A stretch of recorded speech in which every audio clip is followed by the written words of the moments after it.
Today's episode is all on habits, how to break the bad habits that you have and how to build awesome, successful habits that'll lead you to success in fat loss and everything else in your life.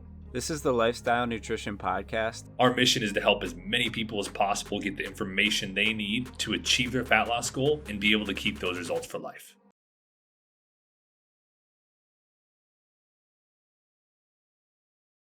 What is going on, everybody? Welcome back to the Lifestyle Nutrition Podcast. I am your host, Alex Wojciechowski. I know it's a mouthful, but hope you're having a good week so far. Happy Wednesday for all of you listening right after we drop this podcast or watching on YouTube. We appreciate all you who support us here so far. This is episode 26, and before I get into it, I'm just back from vacation. So as you can see, got a little bit of a tan going. And honestly, I feel like in the past, a lot of vacations would lead me to having to vacation from the vacation, where I get back and I'm like just worn out and I need to like relax and decompress from vacation. I'm sure plenty of you can relate to that. This was not that. It was probably one of the best vacations I've had in a long time. I made it my goal every day to get my work done by about noon. I was like, if I can get done with all of my work by noon, the whole rest of the day is mine. I would go on a walk on the beach. I would go read on the beach for like an hour. We were right down in Pensacola Beach. And so my parents were down there for about 5 weeks this winter. And so I went down and visit them for a week. And yeah, I mean, it was just absolutely amazing. I left just feeling so good. It felt, I got a lot of stuff done for work as well. And I felt like I made a lot of progress there. And at the same time, I just felt like I made so much progress just emotionally and just feeling good. And I've been able to carry that into this week. I got back on Sunday. This is Thursday as I'm recording it. So it's been about 4 or 5 days since I've got back from vacation, and I'm just feeling awesome and just kind of rocking and rolling. And honestly, my consistency has never been as high as it is right now. I know on the last episode, I talked about how I fell off my 90-day challenge, and it's kind of fluky. I guess I forgot, which, you know what, you gotta, I give myself grace. I understand that shit happens. I'm not perfect. And I learned a lot from that. And I've been able to, the last about 75, 80 days, 90 days, I guess I don't remember how long ago it was that I fell off that, but have been the most consistent days probably of my life. I've been able to really change my mindset. And, a lot of the things that I've decided to, I've honed in on a few things that I'm really focused on doing right now. And those things are the stuff that I decide to get done before anything else comes. And in the past, a lot of what I've done is I've been spread way too thin. I've tried to do all of these different things. It's like I'm trying to just do way too many things. And I think I talked about this on the last episode, actually. And generally that doesn't lead to much success. And so I've realized just how much more success and how much more I'm able to get done when I just have my focus on a few things. And those things are what needs to get done. And that's not to say that other stuff doesn't get done. I call that extra credit. If I'm able to get other things done, it's extra credit. And so I would challenge you all to do that. Figure out what area of focus do you want to go at right now. When it comes to the context of fat loss and health, for a lot of you, I would imagine sleep and stress are big problems. And I just, that comes from me working with a lot of people and knowing that is two things that most people struggle with. So pick one of them, right? I'm going to master my sleep, right? I'm going to master my sleep. And you'll be surprised at how much better everything else gets from doing that. But, you start to develop this discipline within that. And discipline is the best skill, I think, or one of the best skills that you can have to be successful in any endeavor that you're going at, anything that you're trying to do. And yeah, so this week's been really good. I feel good. I've been reading Tony Robbins' book still. It's a freaking encyclopedia, basically. I think it's like 500 and some pages. And so I was reading it last episode, which I recorded a few weeks ago, and I'm still reading it, even though I do read 45 minutes a day, at least. And so I'm maybe not the biggest, I'm not like the fastest reader in history, but also this book is fucking huge. And so if you haven't read this is Awaken the Giant. It's amazing. It's so good. And with that, I'll get right into this episode. So, I'm not going to do too much talking. I'll try to cut the talking a little bit short here at the start. And this is, it's such a good episode that we have today. It's all around habits, and literally everything that we do is a habit, right? It's a good, there's some that are good. There's some that are neutral habits. There's some that are bad habits. There's things that we want to change. And it can be super duper difficult, first off, to add new habits into your repertoire. And also it can be extremely difficult to break bad habits. I think it's probably a lot harder to break those bad habits. I'm sure you listening out there have plenty of bad habits that you're like, I've been trying to fucking break these things forever and I cannot do it. And I am the same way. I have plenty of stuff that I've been trying to break for a long time. And, with persistence, I've been able to get through it. But, a lot of these things, I've actually learned a few things recently that can help break habits a lot easier. And I've been successful in doing that here over the last month or so. But I'm going to be giving you tips on how to add new habits into your repertoire, tips on how to break those bad habits, and I got about 15 different things that you can do. And so, obviously don't try to add all these things at once, but I just want to give you a ton of different things because I know that there's certain things that are going to resonate with you. There's certain things that are not going to resonate with you. All this stuff that we talk about on this, the whole podcast premise is to try to help you all be able to achieve fat loss in a sustainable way, to be able to achieve health in a sustainable way, and to also be able to keep those results forever. And so, I understand through that there's no one size fits all here. It's not like this one way that I tell you to break a bad habit, or this one way I tell you to try to add new habits in is just going to work for everybody, right? It just doesn't work that way. Everything needs to be customized. There's certain things that are going to work better for other people. And so take those, try these out, use trial and error, figure out what works best for you. And I would just challenge you, when you do try these out, don't just try them out for like a day, right? Like give it a week or two, like maybe even longer with some of these things and see how it works, because that persistence and that trying over and over again is going to be what really leads to you actually being able to create these habits and break bad ones. And honestly, you might even want to try some of these for like a month, because then you'll be able to start to see if things start to make progress. If you're not making any progress over the course of that time, then go ahead and try a different one. But, it does take a long time to build habits. I know some people say 21 days.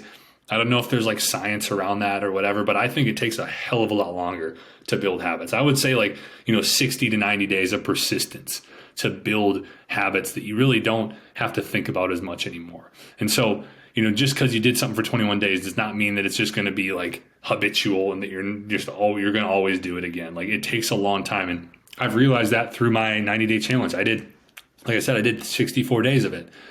And now just discipline is a habit of mine. I've really developed the skill of discipline in doing the things that I know I need to do, even if I don't like to do it. There's plenty of stuff that I have to do on a daily basis that I don't like to do, right? It's uncomfortable. There's change. There's things like with everything that we all do, there's going to be stuff we don't like to do, but that's a part of going towards these goals, right? It's not easy to achieve goals. It's not easy to make progress, but hopefully with these tips that I'm going to give you, you can start to make tons of progress. And with that, tip 1 around habits is to become fully aware of all your habits. So I think that there's a lot of stuff we do that we've just unconsciously done for so long, we don't even realize we do it anymore.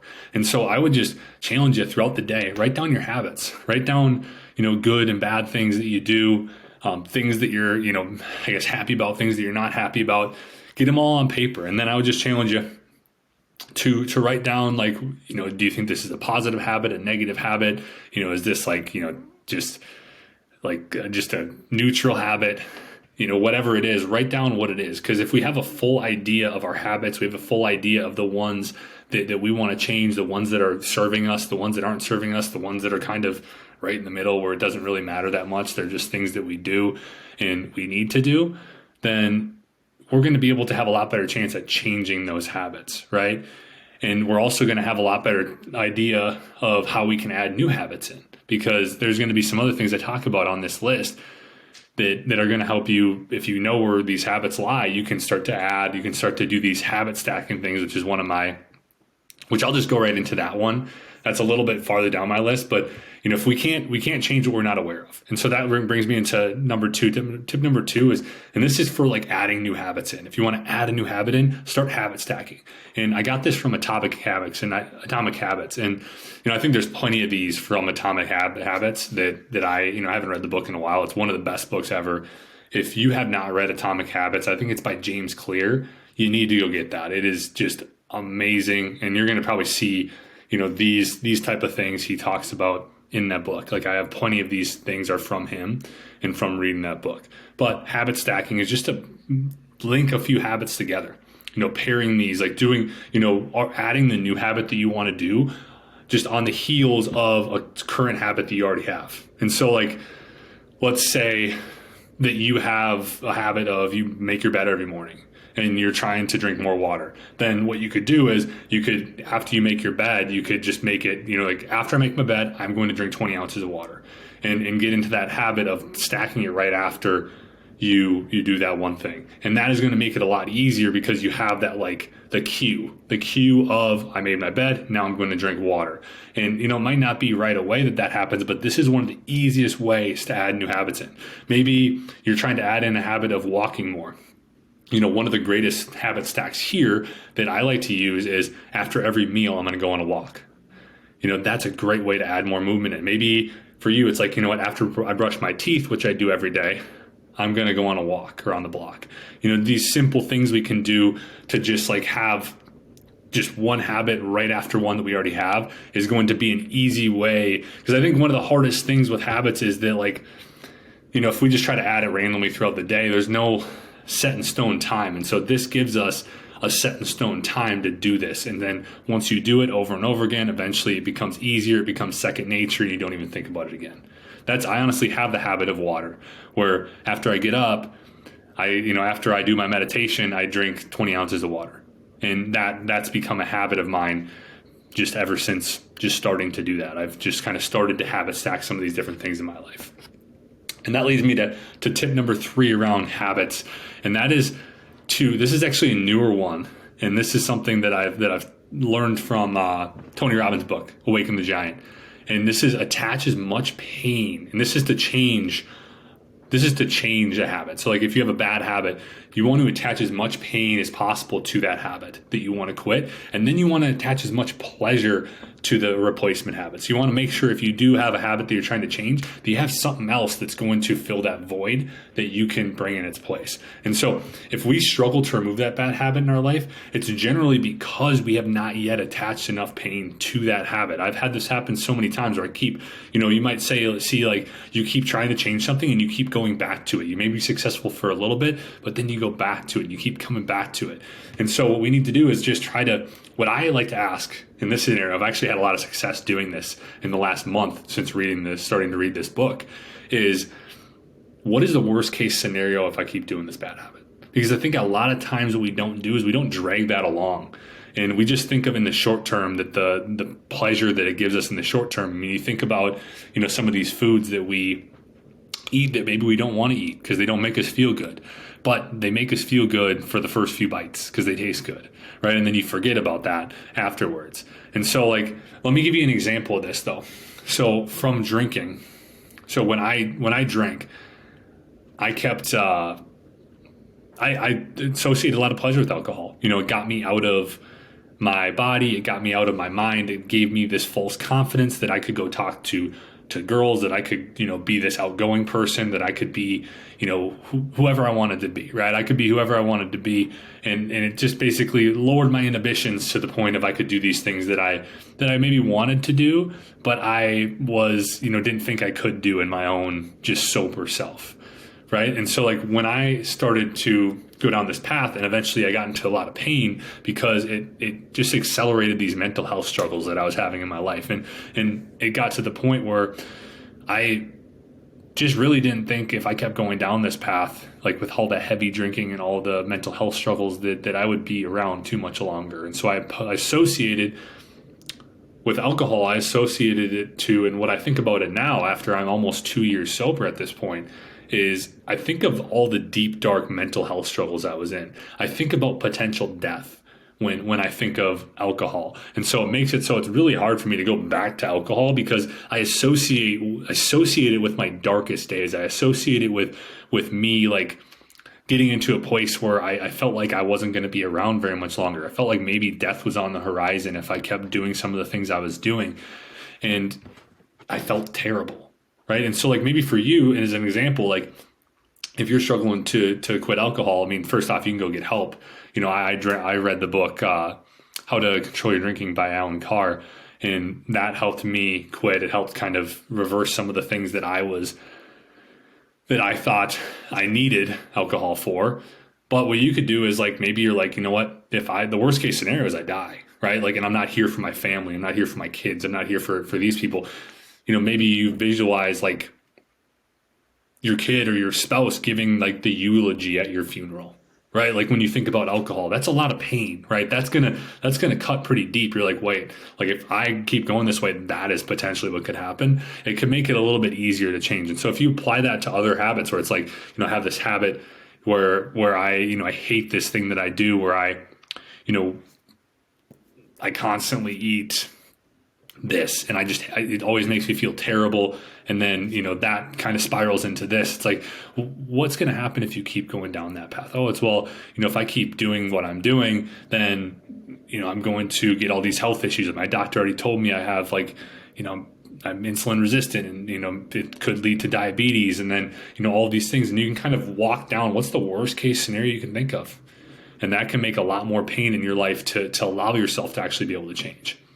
And that brings me into habit number 4, and it's to set recurring reminders on your phone or set sticky notes out. And so this is a great way to be able to help you with new habits. If you're trying to build a new habit, I love to do this. If you looked at my phone, you would see like literally I have, let me show you my for the people who are on YouTube, I'll show you my calendar. It's like absurd.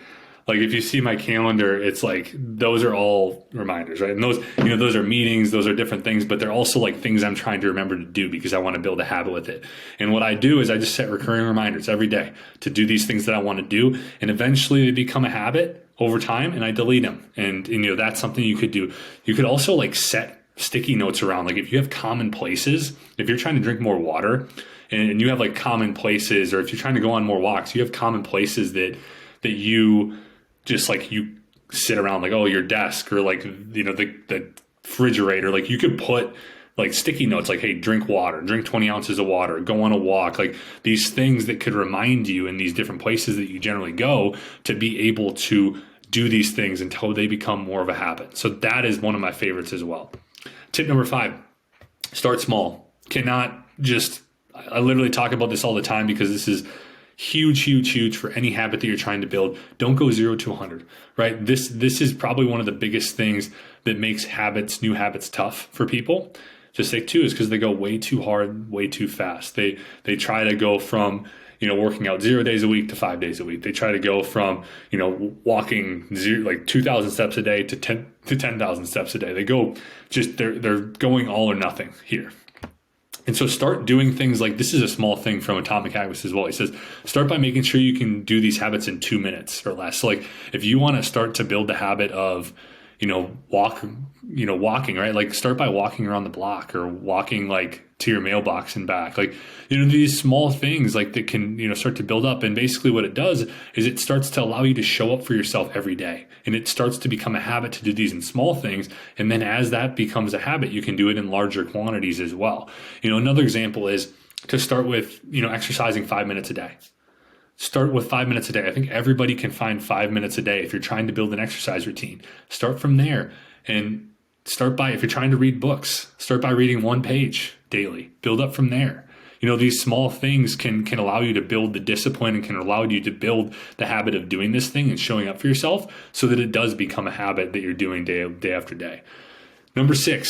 Tip number 6 around habits is to make it as frictionless as possible on you. So there's a lot of times we'll follow the path of least resistance with ourselves. And so if you can make it as easy as possible for you to do the habit and repeat it day after day, if you can set up your environment to make it easier and you can minimize the number of steps that are between you and completing this habit, it's going to be a lot easier. And so one example of that is like if you're trying to get yourself to work out in the morning, set everything out, figure everything out. Like set your workout clothes out, set your water bottle, like put your protein shake in your gym bag, all these different things. Do it the night before so that when you get up, you just literally go. If you're trying to eat, more quality foods and better meals. Meal prep your stuff in advance. Meal prep it on Sundays. Meal prep, put your food in Tupperware containers and your meals ready so that all you got to do is grab them the next day or grab them before you go to work.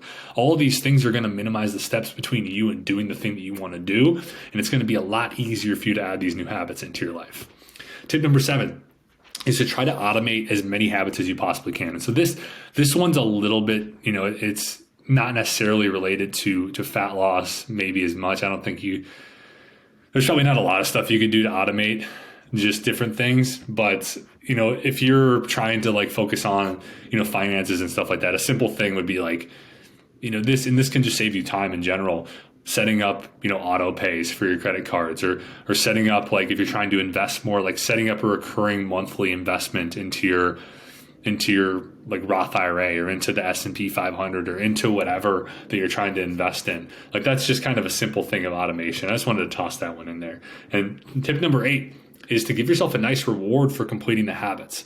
And so, I don't mean like, I don't like the sense of people like rewarding themselves for exercising by going and get like a fucking, milkshake or something like that. I don't think that's really doing you much good, to be quite honest with you. I'm not saying don't eat milkshakes. I'm all about the 80-20 approach. I'm all about incorporating your favorite foods into your plan. But I would just say like, don't give yourself these rewards that are actually going against your goals. What I mean is like if you're trying to get more morning movement in, or you're trying to get more, walks in, like watch 10 minutes of YouTube right after, or like give yourself, and you also like have something that's like, or watch like 10 minutes of Netflix or whatever, like there's some things that we can do like that give us a little bit of a nice reward, or you could do it while you're doing it. Like, you combine habits where it's like, while I walk on the treadmill, I'm going to watch my favorite show. I'm going to watch a YouTube video. I'm going to watch this, that, whatever. Like you could do a combination of habits that could really help you as well. Tip number 9 around habits is to get a habit tracker and just make it a mission of yours to not break the streak, right? Like just track. And this goes back as well to the 0 to 100 one.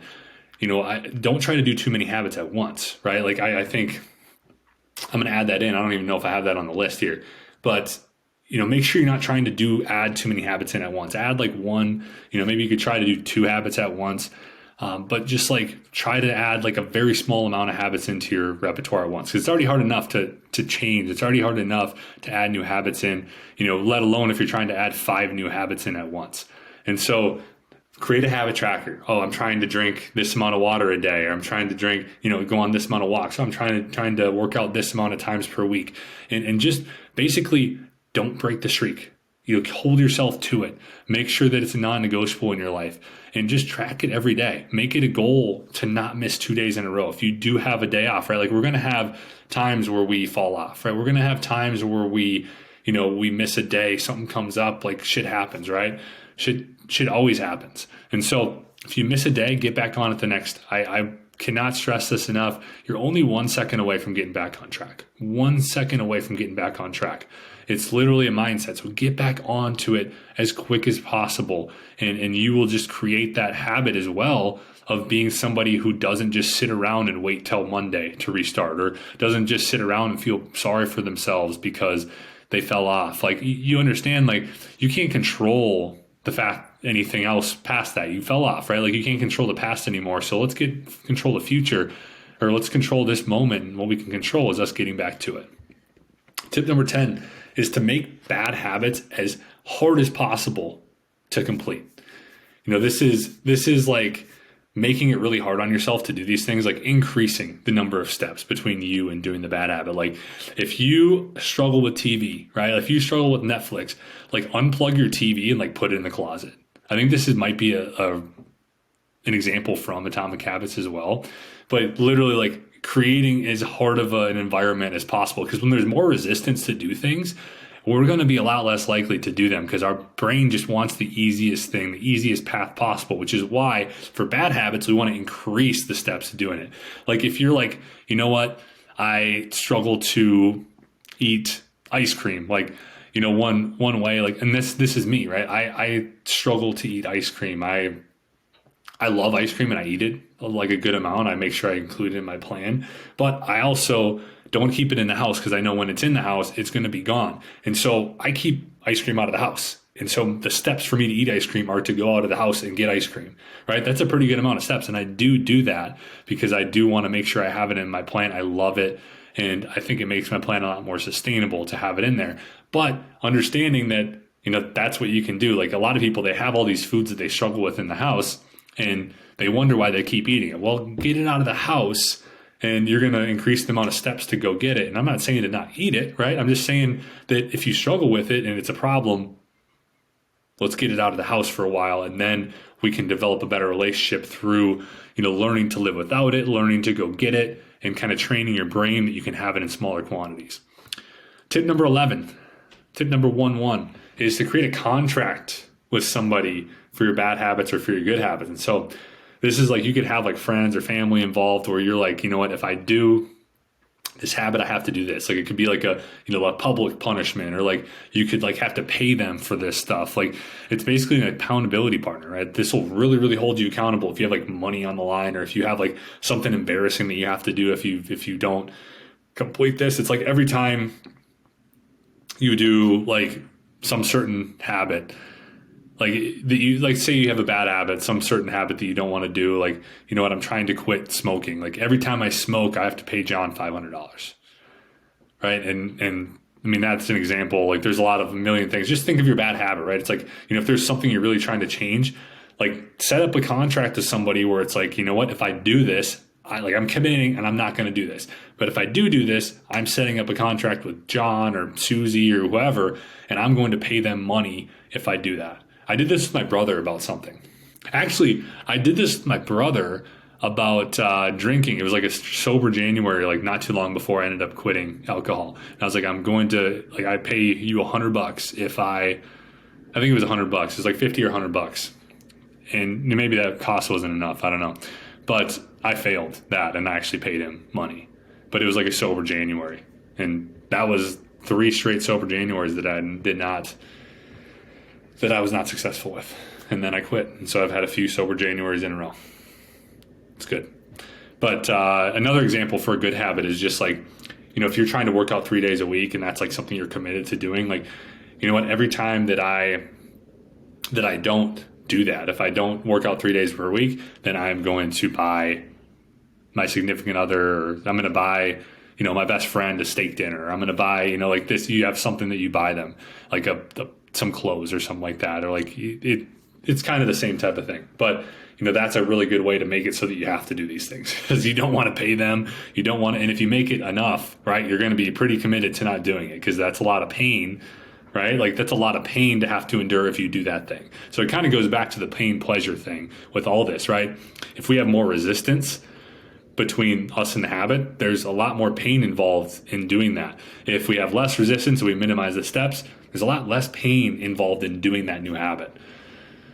Tip number 12 is to make the bad habits invisible. And so this is kind of the same.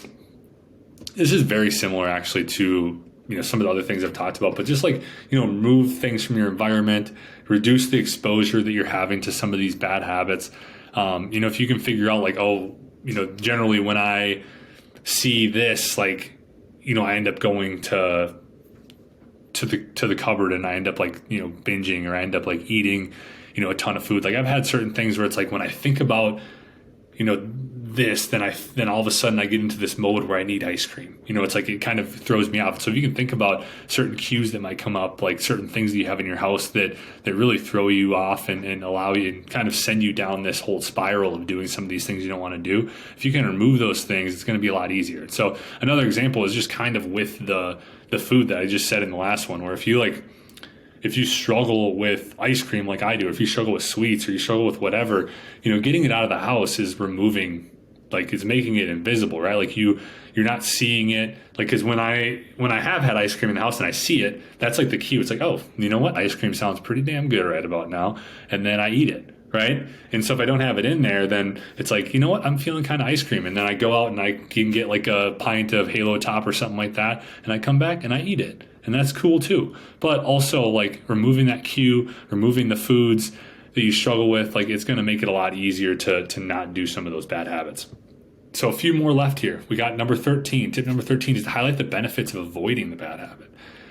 This is kind of goes back to the pain pleasure thing. You can do this with good habits as well, but just like reframe your mindset and just like, what are all the amazing things that can happen if I don't do this? Like kind of going the opposite direction of the pain thing, where it's like, what kind of pleasure am I going to have if I, avoid, or if I avoid doing this, if I avoid drinking alcohol, if I avoid, eating all of this like junk food that I'm eating right now, like, how much better am I going to feel? What's my life going to look like? And kind of looking at it that way. And then also with the good habits, like the same thing. It's like, if I incorporate this good habit into my life and I incorporate more walking, like how much better am I going to feel? Like what are the amazing benefits, and list those out, right? Like you can list these out on a sheet of paper. Like what are the pros of getting away from this bad habit? What are the cons of continuing to do this bad habit? What are the pros of getting, starting to do this new habit that I'm trying to do?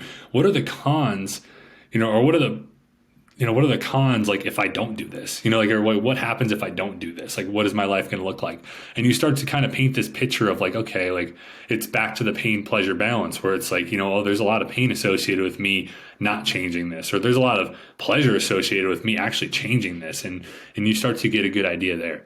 Tip number 14, we got 2 more left here, is to try to make decisions based on the best version of your future self. Like what would the happiest, most successful version of yourself do in this situation? If you can understand that every decision that you're making impacts your future self. A lot of times we just think in the short term, we have that instant gratification mindset, and we forget that what we're doing right now is going to impact our future self.